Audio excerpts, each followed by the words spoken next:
Krall Tenner stood before the War Council, his weathered face set in grim lines, the medals on his uniform glinting in the stark light of the chamber.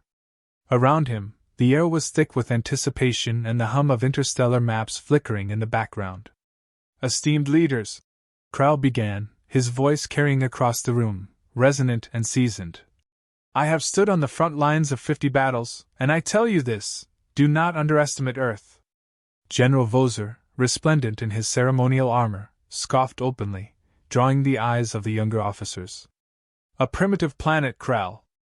Their technology is centuries behind us. This will be a swift victory." Krall's eyes hardened. "It is not their technology we should fear but their ingenuity and will to survive. I've seen it myself. Their soldiers adapt quickly and fight fiercely. They turn their very disadvantages into cunning traps." But Voser waved him off, turning to the assembly. "We will begin the invasion at once. I will not have the legacy of the Galactic Empire questioned by baseless cautions." As the council members murmured their assent, Krall felt a chill of foreboding. He knew too well the cost of arrogance in war. With a heavy heart, he prepared for the departure, knowing this war would be unlike any other. Captain Emily Stone adjusted her combat vest, her eyes scanning the rugged terrain around her. The sky was a tapestry of oranges and blues, almost too beautiful to be a prelude to war. Her comms crackled to life. "Captain, the scouts report the Imperial fleet's arrival within the hour," said Lieutenant Marks, his voice tense. "Understood, Lieutenant. Remind everyone, this is not a conventional battle. Hit and run, just like we practiced," Emily replied, her mind racing through every contingency plan. As the first of the enemy's ships broke through the atmosphere, sending a shudder through the ground, Emily's squad readied their makeshift weapons. They were outnumbered and outgunned, but Emily knew every inch of this terrain, every hidden path and secret cave that her ancestors had used to hide during the old wars. The Imperial troops advanced with mechanical precision, their movements betraying a confidence that only those who had never faced defeat could possess. Emily watched from her vantage point, waiting for the perfect moment. "Wait for it," she murmured into her comms, her finger poised over the detonator. As the troops neared the hidden mines, she pressed down hard. The explosion ripped through the alien ranks, chaos erupting as her team unleashed a barrage from their hidden positions. The Imperial forces, stunned, scrambled to regroup, but Emily's team was already moving, disappearing into the underbrush, leaving confusion in their wake. Back at the Imperial base, Krall approached General Voser's command tent, the sounds of the recent skirmish still echoing in his ears. He found Voser pacing, his face thunderous. "This is an unexpected setback," Voser growled as Krall entered. "Those primitives are more troublesome than anticipated. They use the terrain to their advantage, General. They know we can't deploy our heavy artillery in these forests without clear lines. We must adapt," Krall advised, hoping to inject some sense into the headstrong leader. Voser snorted. "Adapt? We will crush them with brute force. Prepare the next wave. I want no survivors." Krall felt a sinking feeling. "General, I must insist." "Your insistence is noted and dismissed, Commander," Voser interrupted with a sharp glare. "Do as I command." Reluctantly, Krall saluted and left the tent, his mind racing. He could see the disastrous path they were on, yet he was powerless to alter it under Voser's command.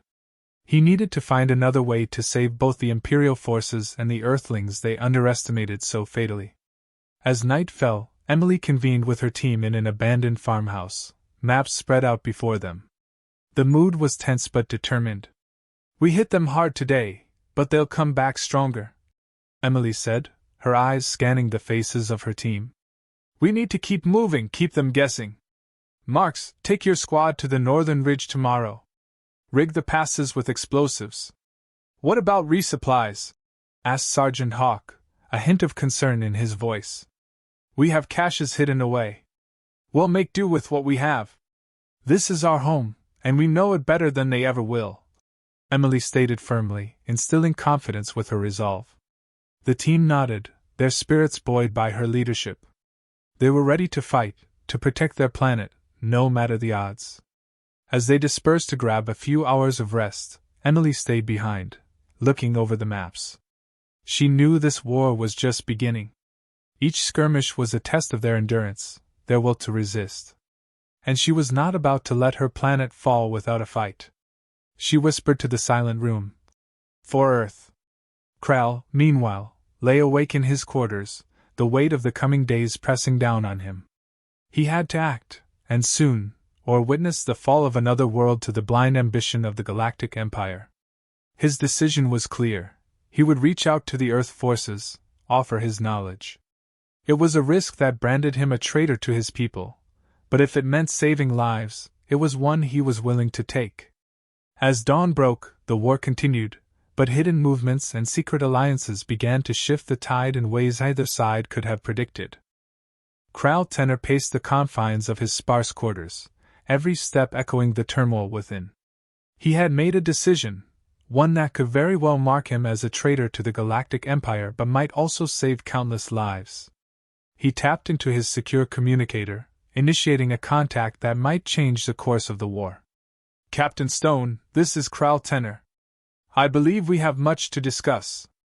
On Earth, Emily Stone's voice came through, crisp and wary. I'm listening, but know this, any trickery, and this conversation ends your life. Understood. I'm aware of the risk, and I assure you, my intentions are to prevent further bloodshed, Kral said solemnly. He then shared tactical insights and the Empire's next steps, offering a glimpse into the enemy's strategies. Your information is valuable, Emily acknowledged, processing the gravity of this alliance. We'll use it wisely. Why help us, though? What's in it for you? It's not about what's in it for me. It's about correcting a grave misjudgment. I've seen too many worlds fall because those in power were too arrogant to listen. Their truce formed, both disconnected, with new strategies to devise. Emily relayed Kral's information to her lieutenants, setting in motion a plan that would utilize the Empire's predictable tactics against them. The following days saw the Imperial forces advancing with renewed vigor, unaware that every move was anticipated. Emily's guerrillas executed hit-and-run attacks with surgical precision, sapping the morale of the invading forces. Each engagement was meticulously planned, using the insider information from Kral to avoid traps and maximize impact. Back at the Imperial base, General Voser fumed at the reports of his faltering campaign. Commander Kral, explain these continuous failures, he demanded during a heated strategy meeting. Kral, maintaining his composure under scrutiny, suggested. Perhaps we are underestimating their capability to adapt, General. We might need to reconsider our approach. Voser slammed his fist on the table. No! We double our efforts. I want their supply lines cut, and their hideouts bombed. Kral responded carefully. As you wish, General. His heart sank as he played his part in the charade, knowing each order he relayed to the Earth forces would save lives but edged him closer to discovery. The next major assault was on a known resistance stronghold. Voser had gathered a massive force, convinced it would crush the Earth's spirit. However, Emily was steps ahead, having evacuated the stronghold days before, leaving behind booby traps and explosives. As the Imperial troops moved in, confident of their imminent victory, the entire area erupted in flames. The trap decimated a significant portion of the force, causing chaos and confusion. Retreat! Regroup! The commanders called, pulling back their scattered forces. The ambush was a severe blow to the Imperial morale and a stark message to Voser: Earth would not fall easily. In the aftermath, Voser's wrath was palpable. Find me the traitor! There is a leak, and I will have their head.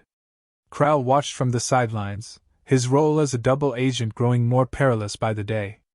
He knew his time was running short as Voser's suspicion cast a wide net. Meanwhile, Emily's respect for Kral grew with each successful engagement. His insights were not only accurate but delivered with an understanding of Imperial tactics that only a seasoned veteran could provide. In a quiet moment, reflecting on the latest victory, Emily spoke to her closest advisor.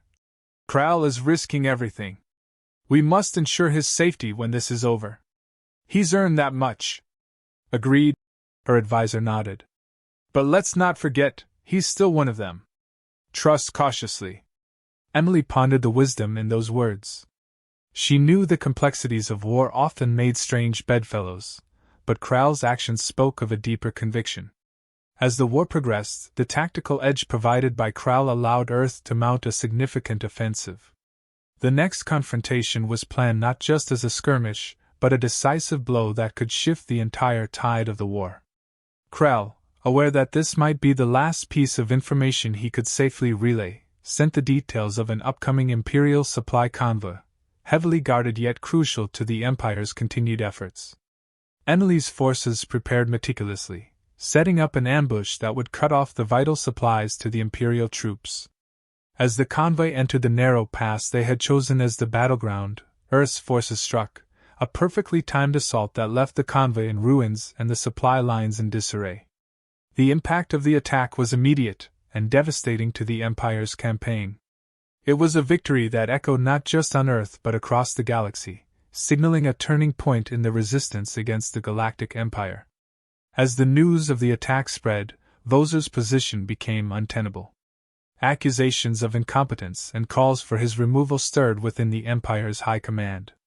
Kral, witnessing the crumbling of the campaign he had once been ordered to lead, prepared for the inevitable. His betrayal, though secret, was a ticking clock, and time was running out. Kral Tenor had grown accustomed to the weight of betrayal hanging over him like a specter. With each successful Earth resistance maneuver informed by his intelligence, the noose around his neck tightened. Yet, as he prepared to transmit potentially his most risky piece of information yet, his resolve was clear: protect Earth and undermine the invasion, no matter the personal cost. On the other side, Emily prepared her team for what she hoped would be a turning point. Thanks to Kral, they knew the exact location and timing of the next major offensive, this one aimed directly at the heart of Earth's makeshift command center. But it was a ruse, a trap set by Earth's leaders to lure the bulk of the Imperial forces into a vulnerable position. Listen up, Emily addressed her squad, her voice firm yet infused with an unspoken anxiety. This is it. We've got one shot to turn the tide. We draw them in, then spring the trap. Everyone needs to be sharp. The ambush was meticulously planned. As the Imperial troops advanced, Earth's forces feigned a chaotic retreat, luring the invaders deeper into their territory. Kral, meanwhile, monitored the Imperial communications, ready to jam their signals at the critical moment. When the Imperial troops reached the predetermined kill zone, a narrow valley rigged with explosives and lined with hidden snipers, Emily gave the signal.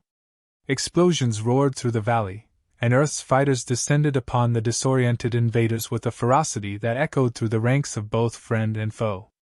The battle was brutal and swift. Kral's interference with the Imperial comms left the attackers without coordination, amplifying the chaos.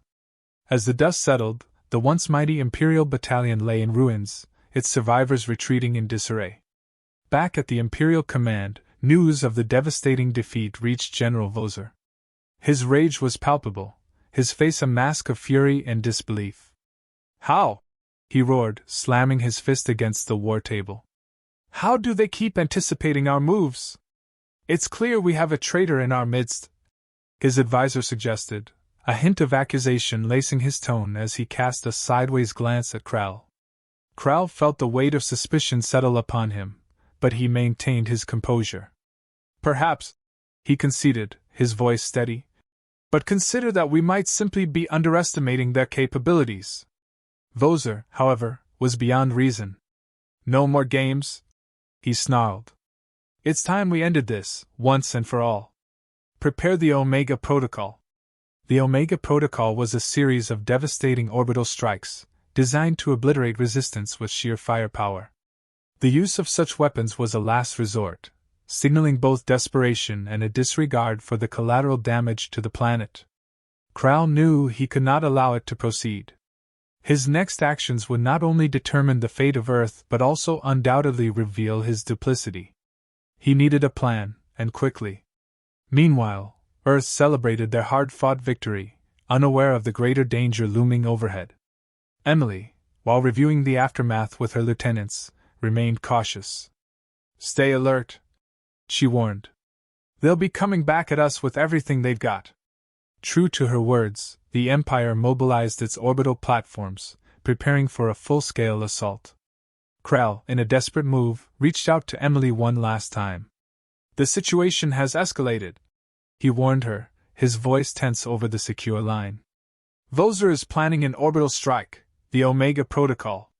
You must evacuate immediately." Emily's heart sank, but her voice remained calm. "Understood. And Krell, thank you?" As Earth's forces scrambled to evacuate and disperse, Krell executed his most daring maneuver yet. Accessing the orbital platform's control systems, he initiated a sequence of false targeting coordinates, redirecting the impending strikes to uninhabited areas. The gambit was immediately noticed. Alarms blared across the Imperial Command Center as the orbital platforms malfunctioned. "What's happening?" Voser demanded, panic creeping into his voice. Krell stood, his figure resolute against the chaos. "The truth, General, is that you have been defeated not by force, but by your own arrogance." Security forces rushed into the command center, their weapons trained on Krell. As he was taken into custody, his final glance was not one of fear, but of relief and defiance. The orbital strikes, though launched, harmlessly impacted deserted terrains, watched by Earth's evacuating forces from safe distances. Emily, witnessing the light of the distant explosions, felt a mix of triumph and sorrow. Krell's sacrifice had saved them, but at a great personal cost. In the aftermath, as the Empire reeled from the scandal and the shock of their thwarted genocidal act, Earth used the respite to fortify its defenses and prepare for the long road to peace. Krell, imprisoned by his own people, became a symbol of the courage to stand against tyranny, a legend whispered among those who dared to resist. As the chaos from the failed orbital strikes settled, the Galactic Empire found itself grappling with an unprecedented crisis. General Voser, once a formidable leader whose name commanded respect and fear across the galaxy, now faced the wrath of the Galactic Senate and the disappointment of the Emperor himself. He was summoned to answer for the failures and the unauthorized initiation of the Omega Protocol. In the cold, austere chamber of the Senate, Voser stood surrounded by the galaxy's most powerful figures, their expressions unreadable. "General Voser, you have brought this empire to the brink with your reckless actions," the Emperor stated, his voice echoing through the chamber. "How do you explain the catastrophic failures against a supposedly inferior enemy?" Voser's face, usually a mask of confidence, betrayed a flicker of uncertainty. "My Emperor, I acted in the best interest of the Empire. Earth's resistance was unexpectedly robust. I believed the Omega Protocol was our only remaining option to secure victory." The Emperor leaned forward, his gaze piercing. "And yet, it was thwarted. We have information that suggests sabotage from within. What say you to that?" Before Voser could respond, the chamber doors swung open, and a small group of military officials dragged a shackled Krell tenor forward. His appearance was disheveled, but his posture remained defiant. "This is the traitor, my Emperor," one of the officials announced, pushing Krell to kneel before the council. Krell's eyes lifted to meet those of the assembly. "I did what was necessary to prevent a genocide," he stated, his voice resonant, carrying a weight that silenced the room. "Your general's plan would have left Earth a wasteland. I could not stand by and allow our empire to commit such atrocities." The chamber erupted in murmurs, the senators whispering amongst themselves, weighing the words of a disgraced warrior against the actions of a once trusted general. The Emperor raised a hand, silencing the commotion. "General Voser, your strategy has not only failed but has now been marred by accusations of tyranny. What defense can you possibly offer?" Voser, cornered and desperate, glared at Krell. "He is a traitor, my Emperor. His betrayal speaks more of his character than mine." But Krell remained calm, his gaze steady. "Consider why I would betray my own. Ask yourselves if perhaps our approach to this war was wrong from the beginning."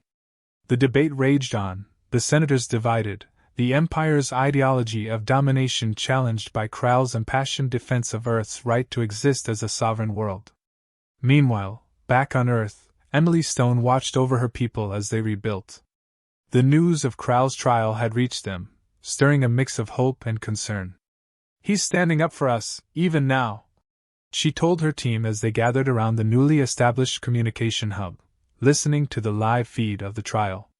"His actions have given us a chance not just to survive, but to negotiate peace," her second-in-command noted. Emily nodded. "We need to prepare. If Kral's words sway the Senate, we may have a real opportunity here." Back in the Senate, the Emperor finally made a decision. "General Voser, you are relieved of your command and will be detained until further notice. Commander Kral Tenor, though your methods were unorthodox and treasonous, your intentions to preserve life have merit. This council will take time to deliberate your fate." As Kral was led away, his future uncertain but his conscience clear, the Empire faced a pivotal moment. The trial had exposed deep rifts about the direction of its leadership and its tactics. In the aftermath, Earth's diplomats arrived at the Galactic Senate, invited to speak on behalf of their planet. Emily, representing her world, stood before the assembly, not as a warrior but as a peacemaker. "Honorable Senators," Emily began, her voice echoing Kral's resolve, "we come before you today not seeking vengeance, but a chance for coexistence. Let us show you that Earth can be a valuable ally rather than a conquered state." The Senate listened, moved by the courage of the Earth's people and the words of the warrior who had risked everything to defend them. As deliberations continued, it became clear that Earth would no longer be viewed as just another territory to dominate but as a potential partner in the galactic community. Days turned into weeks, and finally, a decision was reached. Kral, though sentenced to a period of exile, was acknowledged as a hero by both Earth and a faction of reformists within the Empire. His actions had set the stage for a historic treaty, one that would end the hostilities between Earth and the Galactic Empire, and initiate a new era of diplomatic relations. As the treaty was signed, Emily stood beside the representatives of the Senate, her thoughts on the many lives saved by Kral's bravery. The war had ended not with the destruction Voser had intended, but with an unexpected hope for peace fostered by the very person the Empire had branded a traitor. In his exile, Kral watched the stars, content with the knowledge that his final battle had not been fought in vain. His legacy would be one of peace, and in the quiet solitude, he finally found a measure of redemption. The Galactic Senate chamber was a place of power, but today it was a scene of transformation. Emily Stone stood at the podium, representing Earth, her words not just for the present assembly but echoing as a beacon of hope across the galaxy. "Ladies and gentlemen of the Senate, we stand at a crossroads," Emily began, her voice clear and strong. "The path we choose today will define the future of our galaxy. We have seen enough conflict, enough loss. It's time we choose peace and prosperity for all." The senators, a diverse array of species from numerous planets, listened intently. The shockwaves of the trial and the failed military actions had opened their eyes to possibilities they had not considered before. Kral Tenor, though absent and awaiting his fate in a distant facility, was very much present in the ethos of her speech. "There is a warrior among us, not present today, who has shown us the true meaning of courage. Commander Kral Tenor, a veteran of the Galactic Empire, chose to stand against a wrongful war, chose humanity over blind allegiance." Her words stirred the room. Whispers rose among the senators, many of whom had viewed Earth as just another conquest. Now, they saw it as a symbol of resistance and change. Earth does not seek retribution. We seek understanding, alliance, and a shared future. We extend our hand in peace, and in return, we ask for recognition of our sovereignty and a voice within this esteemed assembly. A senior senator rose, his age evident but his voice resonant. "What guarantees can you offer, Ambassador Stone, that Earth will adhere to the principles and laws of the Galactic Empire?" Emily responded without hesitation. "Earth is ready to contribute to the galaxy's prosperity. We bring not just our resources, but our innovations, our culture, and our resolve for peace. We will abide by the laws that ensure mutual respect among civilizations, as long as those laws are just and uphold the dignity of all sentient beings." The dialogue shifted to specifics: trade agreements, defense pacts, technology sharing, all underpinned by Earth's newfound status as an equal. The negotiations were tough, with each side making concessions, but the desire for a stable galaxy prevailed. Meanwhile, Kral, confined but not broken, received updates from his contacts. The possibility of his release was contingent on the treaty's success. Despite the personal stakes, his primary concern remained the broader impact of his actions. His gamble had paid off, peace was within reach. Back on Earth, news of the ongoing negotiations sparked celebrations and also debates about the future. Emily's return was eagerly anticipated, not just as a successful ambassador but as a leader who had navigated through war to the cusp of peace. The final day of the negotiations arrived, and with it, a historic moment. The treaty, known as the Galactic Peace Accord, was ready for signing. Emily, alongside leaders from various planets, signed the document that promised a new era. The Senate ratified it with overwhelming support, a testament to the changing tides. The Galactic Peace Accord is not just a document. Emily addressed the assembly after the signing. It is a commitment, a promise we make to our children and our children's children that the horrors of war shall not darken their futures. The Senate erupted in applause, the sound carrying a weight of relief and promise. As the assembly adjourned, Emily received a communication from Kral. Congratulations, Ambassador Stone. Today you have made history. And so have you, Commander. Your courage made this possible. We haven't forgotten you. We're bringing you home. Emily replied, her voice thick with emotion. The news of Kral's impending release spread quickly. The Empire, keen on maintaining the fragile peace, agreed to release him as a gesture of goodwill. His return was met with media frenzy and public acclaim, but for Kral, the true reward was the peace he had helped forge. His return to Earth was marked by scenes of jubilation and gratitude. Emily greeted him personally, their handshake a symbol of their unlikely alliance turned friendship. Welcome home, Commander. Emily smiled. Thank you, Ambassador. It's good to finally be home. Kral responded, his gaze taking in the blue skies and vibrant life of Earth, a planet he had come to admire and respect. As they walked together, reporters and citizens alike clamoring for comments, Kral's thoughts turned to the future. The peace they had achieved was fragile, but it was a beginning. With Earth as a new member of the galactic community and other planets inspired by their example, the galaxy seemed poised for a renaissance of cooperation and growth. In his first speech on Earth, Kral addressed a massive crowd, his words a mixture of reflection and hope. Today, we celebrate not the victory of one over many, but the triumph of peace over war. Let us move forward, not as separate races fighting for supremacy, but as a united galaxy striving for a better tomorrow. The story of Kral and Emily, of Earth's resilience and the Galactic Senate's awakening, would be told for generations. It was a tale of conflict and courage, of diplomacy and determination, a reminder that even in the vastness of the cosmos, the actions of a few could change the world. And so, as the sun set on a peaceful Earth, Kral watched alongside Emily, both aware of the challenges ahead but confident in the enduring spirit of the galaxy's newest alliance. Their journey had changed them, and in turn, they had changed the galaxy.